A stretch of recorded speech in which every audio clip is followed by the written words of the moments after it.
Ruth క్రైస్తవుల ఇంట్లోకి వచ్చింది, మంచిగా ఉంటుంది అనుకుంది కుటుంబం.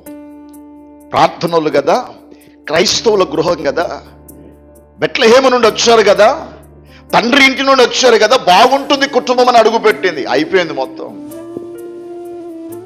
ఆమె భర్తను కోల్పోయింది, మామగారిని కోల్పోయింది, మరిది గారిని కోల్పోయింది, లేదా బావగారిని కోల్పోయింది అనొచ్చు. ఇద్దరు అన్నదమ్ములు కదా. అటువంటి పరిస్థితులలో అయిపోయింది ఆమె జీవితం. ఇక ఏమీ లేదు. అందరు అన్నారు, మన దగ్గర అబ్బాయిలు లేరని, ఎవరో క్రైస్తవులని వివాహం చేసుకున్నావు, ఏమైంది నీ జీవితం? వాళ్ళు మోయాబు గృహములలో పురుషులు లేరని నువ్వు ఒక క్రైస్తవుల ఇంటికి వెళ్ళావు, ఏరికోరి క్రైస్తవ పెళ్లి చేసుకున్నావు, కావాలని మమ్మల్ని ఒప్పించి మాకు ఇష్టం లేకపోయినా ఒక క్రైస్తవుని వివాహం చేసుకొని ఈ రోజు ఈ స్థితికి వచ్చావే. రూతును మోయాబు దేశంలో అనని వారు ఎవరు లేరండి. ఎందుకంటే దేశమంతా వారిదే, ప్రాంతమంతా వారిదే. ఎన్ని అవమానాలు పొందిందో రూతు. అయిపోయింది ఆమె జీవితం. ఇంకెందుకు నీ జీవితం? అయిపోయింది. భర్తను కోల్పోయావు, అయిపోయింది. నీ ఇంట్లో ఈ వ్యక్తులను కోల్పోయావు, అయిపోయింది. సహాయం చేసేవాడిని కోల్పోయావు, అయిపోయింది.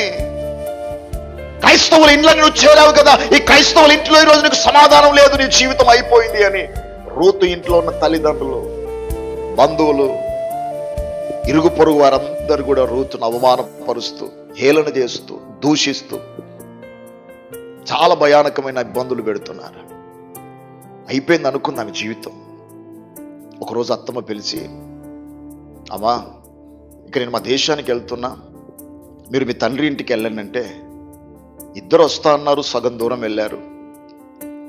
సగం దూరం వెళ్ళిన తర్వాత పెద్ద కోడలంది, మరొకసారి హెచ్చరించింది అత్తమ్మ. ఆమె వర్షం ఆమె చెప్పింది. చెప్పగానే పెద్ద కోడలు ఓర్ప ముద్దు పెట్టేసుకొని వెళ్ళిపోయింది, హత్తుకొని వెళ్ళిపోయింది ముద్దు పెట్టుకొని. రూతు మాత్రం వాళ్ళ అత్తమ్మను హత్తుకొని ఒక మాట అంటది, నీ దేవుడే నా దేవుడు, నీ జనమే నా జనము, నువ్వెక్కడుంటావో నేను అక్కడే ఉంటా, నీ దేవుడే నా దేవుడు అని. చూడండి ఆ మాటలో ఎంత పరమార్థం దాగి ఉందంటే, రూతుకు తెలుసు అంత అయిపోయిన దేవుడు మరలా చిగురు పెట్టిస్తాడు,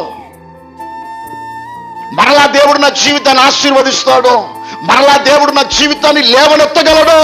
ఈ నిజమైన జీవము గల దేవుని చేతిలో నేను ఉన్నాను కదా, ఏ రోజుకైనా నా దేవుడు మరలా నా స్థితిగతులనైనా మార్చగలడన్న విశ్వాసం ఆమెలో ఉంది.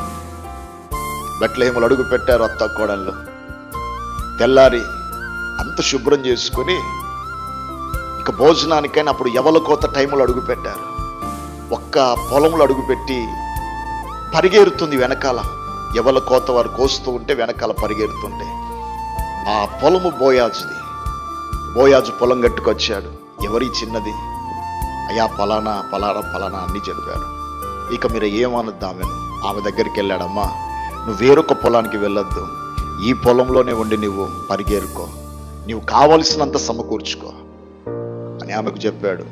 కొన్ని దినాలలోనే ఏ పొలంలో అయితే పరిగెరిందో నా దేవుడు కోల్పోయిన ఆమె జీవితాన్ని, ఆశలు లేని ఆమె జీవితాన్ని, నిరాశలో ఉన్న ఆమె జీవితాన్ని, పోగొట్టుకున్న ఆమె జీవితాన్ని, అవమానముతో అవహేళనతో నిండిన ఆమె జీవితాన్ని, ఆమె బ్రతుకును నా దేవుడు ఎలా చిగురింపజేశాడంటే, ఏ పొలములో పరిగెరిందో అదే పొలాన్ని నా దేవుడు ఆమె పేరట పట్టా చేసి పరిశుద్ధాత్మ దేవుడు ఇచ్చాడండి.